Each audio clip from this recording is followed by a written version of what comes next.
remember and praise the spiritual master. At least 3 times a day I should offer my respectful obeisances unto the lotus feet of my spiritual master.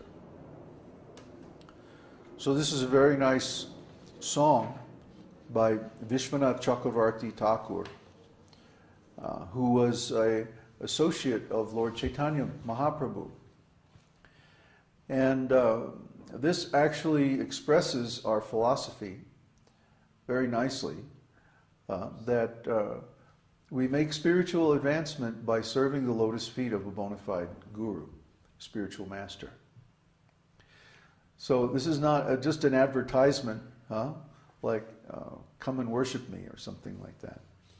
Actually, I feel very embarrassed and awkward when even my disciples offer obeisances to me, because I'm only thinking of my spiritual master and how to serve him. That is always the attitude of a devotee. The devotee never wants to receive service. He always wants to give service. It's better to love than to be loved. It's a more elevated position. It's a more satisfying engagement to offer service than to receive service. This is the complete opposite of the materialistic philosophy. In the material world, everybody is trying to get as much as they can. Gimme, gimme, gimme. Greed, desire, lust, avarice. And this leads to frustration and anger and quarrel, because even as much as you get, you always want more. That's the material mood or philosophy. And we see this in the United States. I saw it very clearly, and I felt very uncomfortable there, because people have so much material opulence, and what are they doing with it? Simply wasting it, wasting their time. They're not performing devotional service. They're not doing anything spiritual with it. They're just like overwhelmed with material energy, the material modes, goodness, passion, and ignorance. Mostly passion and ignorance. So what to do? Our mission is to educate such deluded people in the actual philosophy of life, which is that we should not be anxious to receive service. We should not be anxious to receive love, but to give love. And not just to anybody, but to an actually qualified person who can help us overcome the material energy and attain the spiritual platform of consciousness. This is a spiritual master. This is a bona fide guru. And the symptoms of such a bona fide guru are given in this song. That's why we chant this song very often, because this tells us exactly what to look for in a spiritual master. The spiritual master has to be engaged in the actual direct service of Radha and Krishna on the internal platform of spiritual consciousness. That is the qualification of a bona fide spiritual master. He has to see God directly and engage in his service, not just in the temple. And the temple worship is important. It's sort of like a simulator or a model of the spiritual world.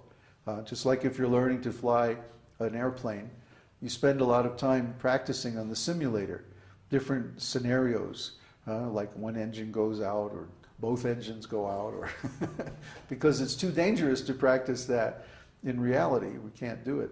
Similarly, we can't actually practice spiritual life until we attain enlightenment and we get to the spiritual vision to see God. But how do we deserve that?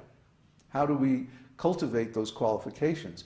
By temple worship, by following the rules and regulations of the scripture, and by studying the different literatures that have been left for us by the self-realized souls, especially Srimad Bhagavatam. Srimad Bhagavatam is the esoteric teaching. When people ask me, well, what is the esoteric teaching anyway? Well, it's Srimad Bhagavatam. Srimad Bhagavatam is the crest jewel of the Vedas. It's the esoteric, spiritual, transcendental ontology of the Vedic literatures. And because it's an ontological literature, it has to be read in ontological consciousness. Otherwise, we don't get the full benefit. We may get a little benefit by hearing about the pastimes of the Lord and different devotees. But we should understand that the first 9 cantos of Srimad Bhagavatam talk about the categories of spiritual existence. And the 10th canto talks about the substance. And whenever you have an explanation of categories and substance, you're talking about ontology. That's what ontology is. It's the study of the categories of the different substances. So the substance of all spiritual life is the pastimes of Radha and Krishna in the spiritual world. And these are revealed in the 10th canto of Srimad Bhagavatam. And then in the 11th canto, Krishna himself analyzes all of these subject matters, and he presents them to his private secretary, Uddhava. And this is called the Uddhava Gita. Just like Bhagavad Gita is presented to Arjuna, who was Krishna's main friend in Dwarka, in his Dwarka Leela. After the Dwarka Leela was complete, then he went to the forest, and Uddhava approached him and asked many confidential questions. So these confidential questions and answers between the Lord and his closest servant are narrated in the 11th canto of Srimad Bhagavatam. But if you just go and start reading the 11th canto, you won't understand anything. You have to read through the other 10 cantos first. Even if you read the other 10 cantos. Yeah. Uddhava says, even if you read the other 10 cantos, you won't understand. Because these talks are so elevated. They're so exalted. The subject matter is so esoteric. It's so deep that unless you have a substantial background in Vedic philosophy, you won't even understand the issues. What to speak of the points that they're making. Like Krishna says, there are 3 sections of the Vedas. The Karma Kanda, the Jnana Kanda, and the Upasana Kanda. And these 3 sections of the Vedas, they all give different processes of spiritual elevation. For example, in the Karma Kanda, one is advised to perform karma yoga, meaning that one performs different kinds of sacrifices where he offers his resources, time, energy, money, material possessions, even his family and everything, to the Supreme Lord in an act of service. So this is good. This is a beginning. And the promised reward that you get from this is elevation to the heavenly planets. So you'll see there's different ceremonies for worshiping Indra, Shiva, different demigods like that. And from that you get to go to the demigods. Then, Jnana Kanda. Jnana Kanda is about elevation to Brahman realization.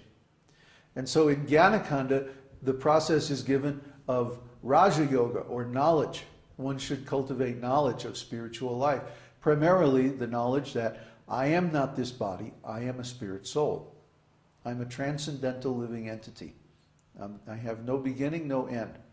My main symptom is consciousness. And because of this consciousness, that means so many other symptoms are there, like personality, individuality, life energy, activity, cognizance, and so on. So when we realize this, we say, Aham Brahmasme. And this is the main mantra or Mahavakya of the Jnana Kanda. Just like the main mantra of the Karma Kanda is Om. Right? So the Jnana Kanda elevates us to Brahman realization. Now, Brahman realization doesn't mean I am God. That is a distortion introduced by Shankaracharya 1600 years ago. The so-called Mayavada philosophy. Mayavada philosophy is a cheating arrangement by the Lord to trick the demons and make them go to hell. Because after the battle of Kurukshetra, many demons took birth in the family of Brahmanas. And because they're demons, they have a demoniac philosophy of eat, drink, and be merry, enjoy life by whatever means, fair or foul, doesn't matter. Just enjoy life because that's what life is all about. We call that the big lie. So you see we have a course on that on the site and everything. But we don't accept the big lie. because we have real knowledge. We have Vedic jnana. Jnana means true knowledge of spiritual life. And then finally, there's the upasana kanda. Upasana kanda means that we become elevated to the spiritual world by performance of devotional service. In other words, we get liberation. And there are altogether 5 kinds of liberation. But the devotees don't accept liberation into the Brahman, because that means the end of individuality, the end of personality, the end of activities, the end of our personal relationship with the Lord. And that's intolerable to a devotee. That's unacceptable. So the other kind of liberations are that one can go to the planet of the Lord, one can have a form similar to the Lord, one can have the personal association of the Lord, and one can have